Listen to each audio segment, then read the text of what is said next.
Eu posso entrar e sair a qualquer hora, a qualquer dia, de uma operação de hedge de boi no mercado futuro? A resposta é sim, mas depende. E olha lá, tá parecendo agrônomo e economista respondendo qualquer pergunta, depende. E se o contrato que eu preciso operar não tiver uma liquidez boa, eu consigo fazer o hedge mesmo assim? Consegue, e eu vou te mostrar. Isso aqui é um livro de ofertas de um contrato de boi gordo futuro.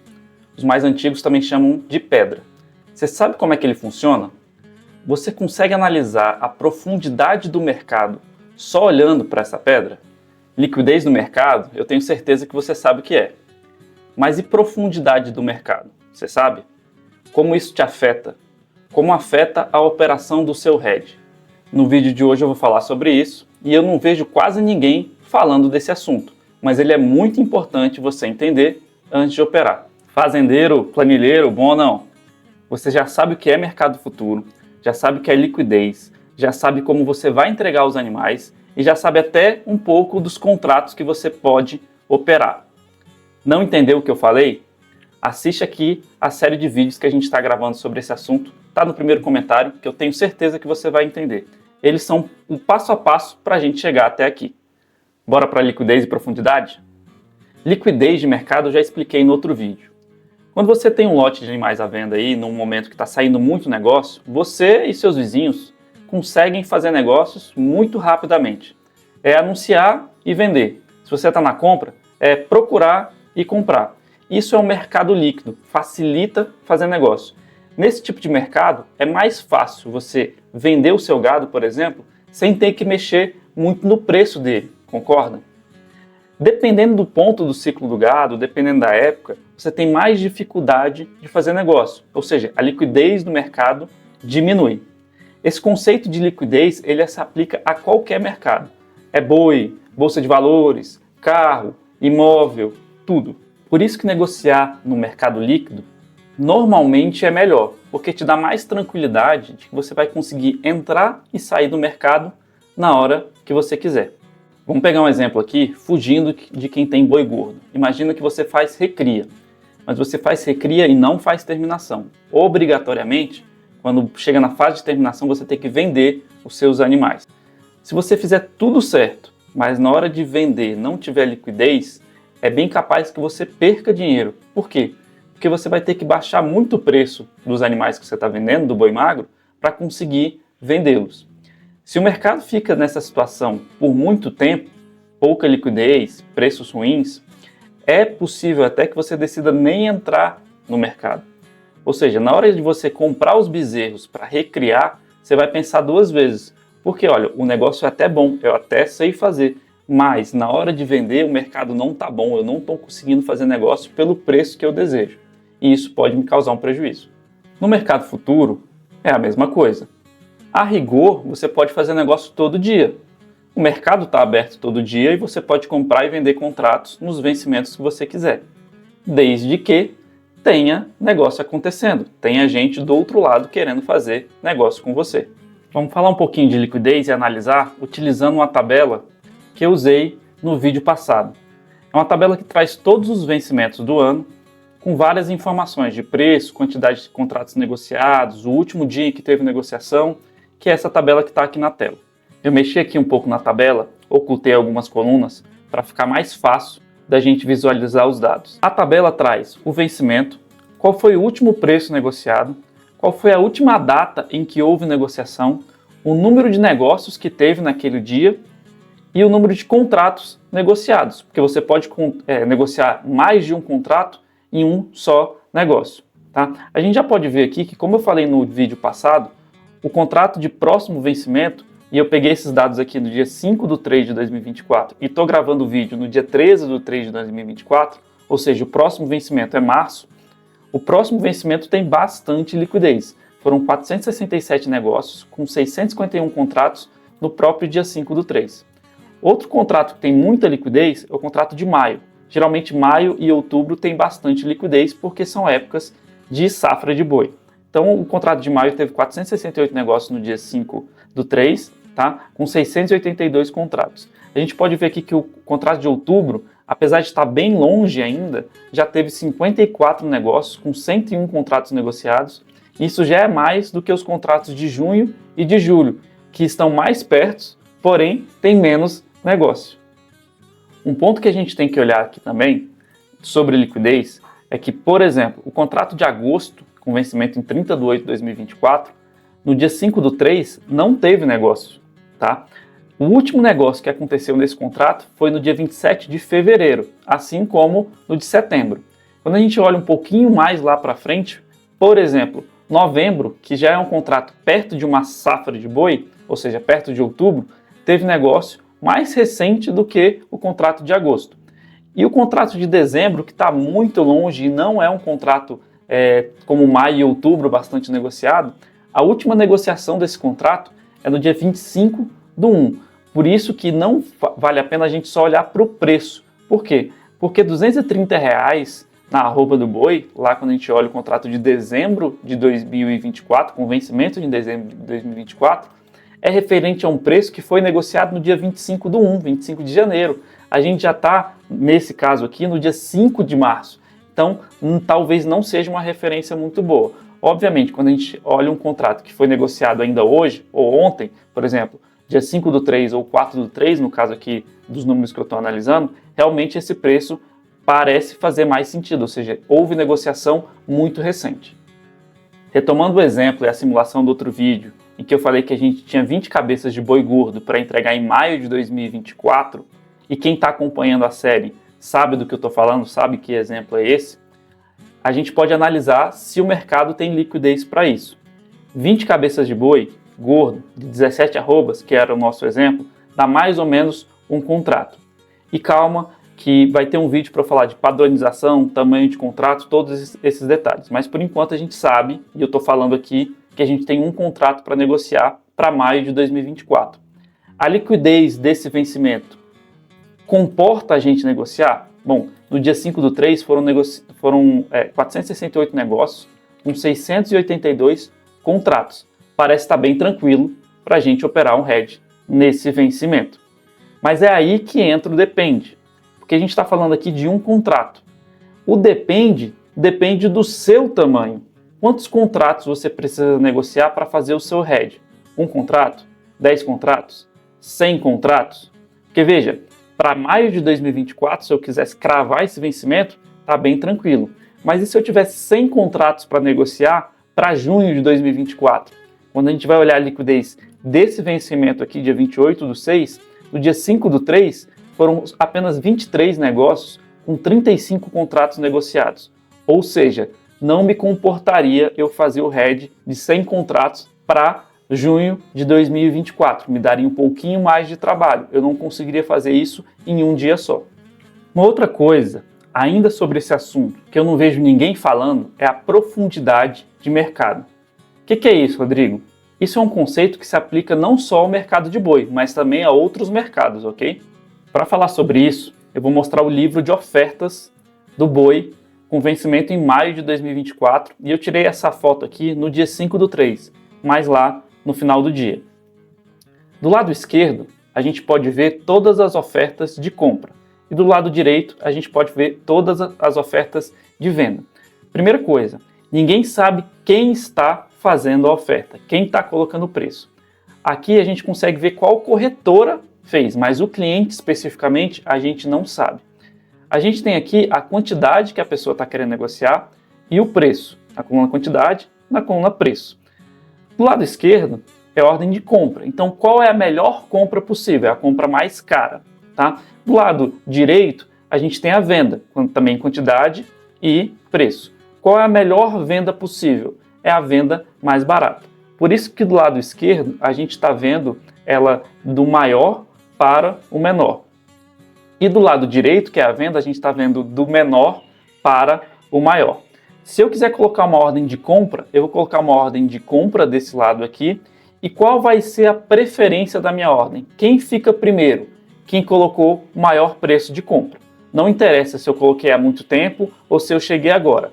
A ordenação é só pelo preço, tá? Obviamente, se duas pessoas colocaram o mesmo preço no livro, quem colocou primeiro, aí tem preferência, mas a preferência nesse caso é só se os preços forem iguais. A gente pode ver aqui uma coluna tanto na esquerda quanto na direita, que são as quantidades acumuladas. O que significa isso? Esse primeiro comprador aqui está querendo comprar um contrato a R$ 231. O segundo comprador está querendo comprar 2 contratos a R$ 230,95. Se eu acumular essa primeira ordem com essa segunda ordem, dá 3 contratos, que é um contrato aqui e 2 contratos aqui. Por de baixo já é uma ordem de 4 contratos, tá? E o acumulado da primeira, segunda e terceira ordem é só somar essas 3 linhas aqui que vai dar 7. Tá? Então é muito importante também a gente utilizar essa coluna de acumulado para saber quantos contratos, digamos assim, tem na pedra, tanto na parte de compra quanto na parte de venda. E quando é que sai negócio nesse mercado? Se alguém na parte da compra colocar uma ordem maior do que 231, por exemplo, 231,85, nesse momento vai sair negócio, porque já tem alguém vendendo a 231,85. Isso aí vai piscar na tela e vai sumir, o negócio foi realizado. Da mesma forma, se alguém na parte de venda estiver olhando esse mercado e quiser vender a 231, ele coloca o 231, como a oferta de venda dele é melhor do que todas, vai passar para frente no book, tá? E vai para a primeira ordem. Como já tem alguém querendo comprar 231, se você botar uma venda a 231, vai sair negócio nesse preço. E aí, pessoal, convenhamos, isso não é diferente de qualquer outro mercado. Ele apenas está organizado eletronicamente numa plataforma. Tá? No nosso caso, lá no nosso exemplo, que a gente tinha um contrato de boi para vender para maio de 2024, está bem tranquilo. Eu olho aqui, tem alguém já querendo comprar a 231. Faz sentido eu vender a 231? Faz. Coloco minha ordem aqui de venda a 231, tá? E aí vai sair esse negócio. Mas e se eu tivesse 20 contratos para operar? Eu consigo fazer isso num dia só, na mesma hora? Consigo. Mas olha como é que vai ficar. Eu vou vender um contrato a R$ 231, eu vou ficar com 19 para fazer ainda. Depois eu vou vender 2 contratos a R$ 230,95, depois mais 4, depois mais 10. Olha só o acumulado. O acumulado de 20, que é o que eu preciso fazer, está aqui ó, na 1, 2, 3, 4, 5, na 6ª ordem. Significa que eu vou começar vendendo a R$ 231 por arroba e vou terminar vendendo a R$ 230,30 por arroba. Já dá uma diferença aí de 70 centavos no preço da arroba só porque eu coloquei uma ordem maior no livro de ofertas. Mas agora vamos mudar o exemplo e ao invés de um contrato ou 20 contratos, vamos dizer que eu tenho 100 contratos para operar. Tá? Eu tenho bastante boi e eu preciso fazer um hedge usando 100 contratos. Eu consigo fazer esse hedge no boi maio de 2024? Como é um contrato líquido, a gente vai conseguir fazer sim, tá? Mas digamos que os únicos contratos disponíveis, as únicas pessoas fossem o dessa foto desse determinado horário no dia, tá? E eu quisesse fazer negócio exatamente agora, tá? Se a gente olhar o livro de negociação, a gente vai ver que oferta de compra no acumulado só tem 50 e eu tenho 100 contratos para vender, tá? Ou seja, eu não poderia fazer os 100 contratos de uma vez. E ainda assim, se eu fosse fazer 50, aí de novo, eu estou olhando só essa foto desse determinado horário do dia, tá? Se eu me guiasse só por isso aqui e tivesse 100 contratos, eu só poderia fazer 50 e, pensando bem, eu ia começar negociando a 231.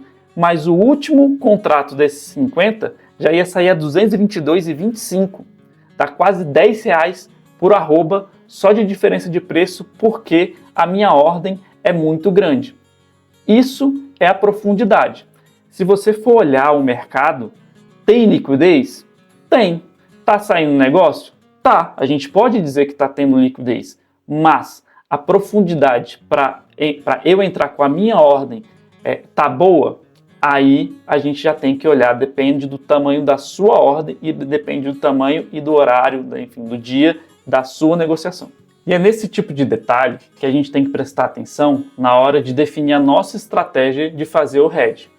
Qual é o seu tamanho? Tem liquidez e profundidade para operar? Porque a gente não pode pensar apenas na hora de entrar. E se eu tiver que sair do mercado antes? Eu vendi lá boi em maio de 2024, mas por algum motivo eu quero sair dessa operação antes. de repente chegou alguém na minha propriedade e comprou meus animais antes, enfim, por algum motivo eu não quero ficar com esse contrato até o vencimento. Esse mercado vai ser tranquilo para eu sair antes do vencimento? No nosso exemplo extremo lá, que eu tenho 100 contratos para fazer, digamos que eu já tenha vendido esses 100 contratos, mas eu preciso sair agora dessa operação, preciso encerrar. Se eu vendi, para encerrar a operação, o que eu faço? Eu faço uma compra de 100 contratos. Nesse caso aqui, de novo, analisando só a foto desse momento do dia, eu conseguiria fazer negócio? Eu conseguiria, eu teria que fazer a compra, lembra? Então eu poderia comprar aqui, aí a gente pode ver que no acumulado, nesse livro de oferta, e eu nem peguei ele todo, tem mais de 100 contratos. Beleza, eu conseguiria fazer a compra. Mas nota que se eu for fazer tudo de uma vez, o primeiro contrato eu compraria a R$ 231,85. Vamos lá para o acumulado. O acumulado daria mais ou menos aqui, né? Eu começaria comprando a R$ 231,85 e terminaria comprando os últimos dos meus 100 contratos a R$ 235. Já dá quase uma diferença de R$ 3 a R$ 4 por arroba de bois, só porque a minha ordem é grande. É esse tipo de análise que a gente tem que fazer. E aí a pergunta é, pô, Rodrigo, mas eu tenho uma ordem muito grande, ou eu tenho que fazer um negócio num contrato que não tem tanta liquidez. Porque maio a gente está vendo que tem bastante liquidez. Mas e se fosse junho, e se fosse agosto, que a gente já viu que não tem tanta liquidez? Eu não posso fazer meu hedging, então? Pode. E tem estratégias para a gente tratar disso. Eu vou mostrar uma aqui nesse vídeo. Bom, como eu já falei antes, o problema da falta de liquidez é que você tem que mexer muito no preço para conseguir fazer negócio. Então, pegando um exemplo aqui, digamos que eu queira fazer um hedge para agosto de 2024. A gente pode ver aqui por essa tabela que agosto de 2024 não está com uma boa liquidez. Lá no dia 5/3, o último negócio que tinha acontecido no boi de vencimento de agosto de 2024 tinha sido no dia 27 de fevereiro. Mas significa então que eu não posso fazer negócio? Como eu disse, eu posso, eu vou mostrar uma estratégia que é se posicionar no contrato mais líquido e ir rolando essa posição. O que eu quero dizer? Ao invés de tentar fazer negócio no boi agosto de 2024 e ter que mexer muito no meu preço, ou seja, perder dinheiro porque mexi bastante nesse preço para conseguir fazer negócio, eu faço uma operação no boi de próximo vencimento, nesse caso aqui no boi março de 2024, que tem bastante liquidez. E aí a pergunta, pô Rodrigo, mas o boi março de 2024 não é igual ao boi agosto de 2024? Não é, mas em linhas gerais, se o preço do boi gordo subir, os dos dois contratos vai subir. Se o preço do boi gordo cair, o dos dois contratos vai cair. Eu sei que não é na mesma proporção, talvez não seja na mesma velocidade, talvez não seja na mesma hora, mas, em linhas gerais, se acontecer alguma coisa muito grave para fazer esse boi subir ou cair, os dois preços vão andar na mesma direção. E aí o que eu faço? Eu me posiciono no boi março de 2024, ele vai ter liquidez. Lá no vencimento de março de 2024, se eu fiz a venda para fazer meu hedge, o que vai acontecer no vencimento? A bolsa vai lançar uma compra e eu vou encerrar essa posição no último dia de março, lá no dia 28/3. Nesse mesmo dia, eu faço de novo uma venda no boi abril de 2024. Por quê? Com o vencimento do boi de março de 2024, qual é o contrato que vai passar a ser o contrato mais líquido? Ou seja, vai me dar mais tranquilidade, mais facilidade de entrar e sair. O boi de abril, porque passa a ser o próximo vencimento. E aí eu me posiciono vendido no boi de abril de 2024 e levo isso até o final de abril. No final de abril, se eu estou vendido, a bolsa vai lançar de novo uma ordem de compra para encerrar a minha operação no dia 30/4. E aí o que eu faço nesse mesmo dia? Faço uma venda no boi maio de 2024. É isso que significa rolagem. Toda vez que vai vencer, eu me posiciono de novo para o próximo vencimento. Por que eu faço isso? Porque o boi é o contrato com maior liquidez. Passa a ser o contrato com maior liquidez, me dá facilidade de entrar e sair a qualquer momento, né, em relação a um contrato que não tem liquidez. Rodrigo, mas isso vai me dar o mesmo efeito de eu fazer a operação de hedge exatamente no meu contrato de vencimento, no dia que os bois vão ser entregues lá para o frigorífico? Não sei. Por quê? Porque eventualmente o seu vencimento não tem liquidez, e aí eu não sei o quanto você vai ter que mexer no preço para conseguir fazer negócio, e eventualmente mesmo mexendo no preço, você nem consegue fazer negócio. Você pode perder alguma coisa porque você está sempre tendo que rolar? Pode, mas eventualmente, dependendo do dia, dependendo do contrato, dependendo da situação, o que você, entre aspas, perde porque está se posicionando num contrato diferente do seu e está indo rolando mês a mês, o que você eventualmente perde nisso é menor do que o que você perderia por tentar negociar exatamente o contrato que você precisa e ter que mexer muito no preço porque esse contrato não tem liquidez. Essa é a melhor forma ou a única forma de fazer hedge num contrato que não tem liquidez? De maneira nenhuma. Tem várias outras estratégias e cada caso é um caso. Então, toda vez que eu preciso fazer algo desse tipo, eu sento com a pessoa, com o cliente, para identificar qual é o caso dele. Eventualmente, a gente pode fazer hedge e nem usar o mercado futuro, mas esse é um assunto para outro vídeo completamente diferente. Mas o que eu quero dizer aqui é que cada caso é um caso.